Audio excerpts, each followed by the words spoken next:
Yo, NBA fans! Nabasag na ang lose streak ng Warriors! Nahuli na ang sagot para manalo kahit wala si Steph! Tuwang-tuwa at todo celebration si Curry! Pag-usapan natin yan, kaya huwag na natin patagalin pa. Tara na, let's go!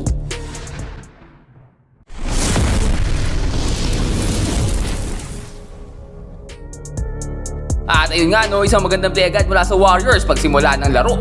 Backscreen ni Podziemski kay Quentin Post para sa open 3. Dito Post naman ang i-screen para kay Podziemski at nakita nga si Draymond Green sa corner parang may bag sa likod ang 3-pointer pero pumapasok. At hindi pa nga ulit nakakapaglaro si Curry dahil sa kanyang sakit. Kaya si Butler muna nangunguna sa offense ng Warriors at pinaglaruan pa itong kalaban niya. Ginawang bata defender niya. This time no, isang magandang play with Draymond Green. Makikita naman niya si Post sa corner for another 3-pointer. Hot hand, first quarter pa lang. Ang ganda pa ng depensa nila dito. Nakakuha pa ng steal si Podziemski. Wide open dito na layup. Easy lang, walang kabantay-bantay eh. Early run para sa Warriors no. Kaso dito magsisimula na silang magtay-tay sa laro. Sunod-sunod na turnover nga nangyari sa kanila dito. Kaya nagkakaroon ng chance ang Pacers para makabawi. Isang ato sa mga major problems ng Warriors ngayon no. Medyo matakaw kasi sila sa turnovers. Lalo pa ngayon wala si Kerry di naglalaro ang main ball handler nila. Lagi tuloy silang naaagawan, alanganin mga pasa. Bukod dyan, hirap na hirap pa sila makascore dito. Lagi rin nilang problema to eh. Strong start pero pagdating ng kalagitnaan, biglang nawawala. At dito nga, hirap na hirap si JK makascore. Nagreklamo pa sa referee at nagagalit. At patuloy nga pag-struggle dito ng Warriors sa opensa. Hindi nahuhulog ang mga tira. Pero ito rin, hindi mauhulog. Napakagandang block mula kay Al Horford. Defensively ay talaga maganda binibigay nito si Horford para sa Warriors. Kaso lang, no, 3-pointer niya dito, hindi pa rin niya talaga makuha rhythm niya. At dahil nga sa mintis na yan, nung nagkaroon pa ng chance maka-pass break itong Pacers, easy basket. Nawala kasi si Horford sa ilalim eh. Samantalang itong Warriors patuloy naman ang pagpapahirap sa sarili nila. Ayaw talaga pumasok ng mga tira. Naka-turnover pa nga Pacers dito no. Body dito, one-on-one, i-layup na lang. Ay naku po, nawalan po. Ang ganda pa nga ng ikot ng bola dito ng Warriors. Body Hield, what a pass. At dito nga nakita pa si Spencer sa corner 3. Ayun, wala pa din. Ay sobrang malas naman. Samantalang itong Pacers, so basic na basic lang ang basket eh. Maganda rin naman na pinapakita nila defensively at natapat pa nga ni Butler yung tirang yon. Kaso nga lang nakuha pa ng second chance dito at pumasok pa. Pati yung ring naawa eh. At dito finally Al Horford makakuha na ang kanyang unang 3-pointer of the game. Kaso lang sasagutin agad yan ni Jarrett Walker ng Pacers no. G-Butler naman dito nagbabao na at tinira. Kaso nawalan. Buti lang nakuha ni Horford ng rebound. Nakita pa sa 3 itong si Moses Moody open na open. Nagpaparamdam na itong si Big Al. Kaso lang dito sinilaksak siya ng mas batang si Bradley. Hirap pa rin makapagpahulog ng bola itong Warriors sa basket. Buti lang nakakuha nila ang mga offensive rebounds para makabawi. At last second ng first quarter natin, gusto pang bumasar beater ng Pacers. Kaso napakagandang depensa pinakita dito ni Horford at ni Hill. At dahil nga dyan natapos ang first quarter with a 2-point lead itong Golden State, 23-21. Andrew Nembhard naman dito starting the second quarter sa isang magandang crossover. Napakagandang pasa pa dito sa ilalim na hinamama na nga ang depensa ng Warriors dito. Jimmy Butler naman with an amazing spin move. At siya nga ulit makakatanggap ng bola dito pero hindi na ititira. Nakita pa si Post dito sa ilalim, nakakuha pa ng pwesto. At Post ulit dito, may kapit naman ng bola. This time siya naman mamamasa kay Body Hield. Napakaganda naman ng cut na yun. Ang ganda naman ng depensa dito ng Warriors. Naipit itong si Calvo para matandaan na kasi itong player na to. No? Pero grabe na ipasok po. Dito ang tigas nito si Andrew Nembhard para sa isang point guard. No? Kaso pinasa kay Tanda at nakapasok na naman, dumakdak pa. At dito para pang may mata sa likod si Nembhard, nakita itong kumakat sa 3-pointer. Pinatalon pa kasi Podziemski sa kapunta boy. Open na open sa 3-pointer. Aba, hindi pwede yan. Kaya si Podziemski kaganti, napakagandang pasa mula kay Kuminga. Kaso lang, Nembhard na naman dito, may kapit ng bola, no? Dinidribble lang pa si Buddy Hield. Dinoble team na nga, pero ang ganda ng pasa niya sa ilalim na wala si Horford doon. At dito, dinadali pa sila ng Pacers sa kanilang transition offense, no? Dinadaan sila sa pass break. Pero sabi ni Horford, ako nang bahala. Get that out of here. At Buddy Hield naman dito ang kakana para sa opensa. At dito nga medyo nakakakuha na ng momentum itong Warriors.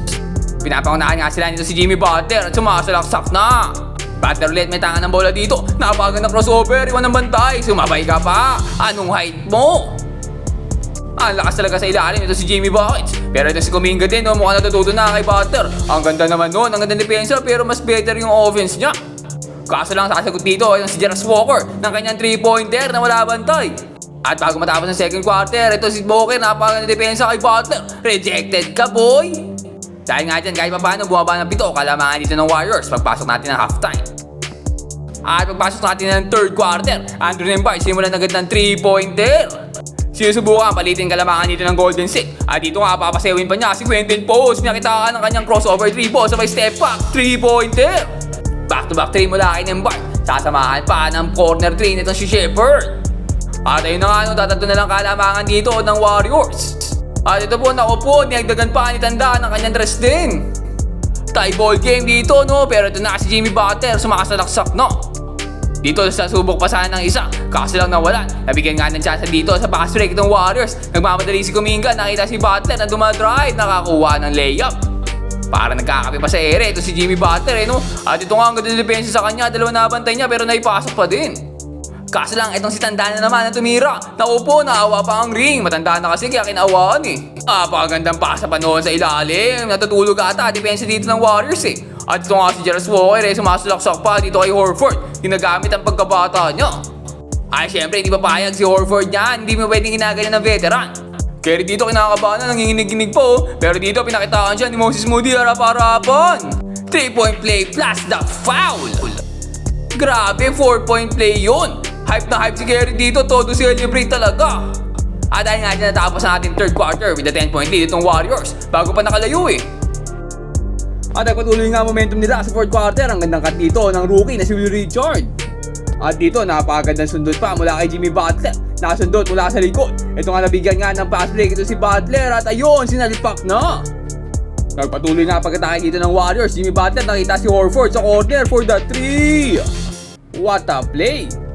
At dito nga po Jemski, papasa sa rookie, no? Papakitaan tayo ng kanyang galaw, parang si Jordan Poole, napakagandang step back naman nun. Same pa sila ng number 3. Kaso ito si Jimmy Butler din, ang gusto magpakita ang gilas. Kinakatawa na, ito si Nembhard. Napakaganda nga ng kanyang step through.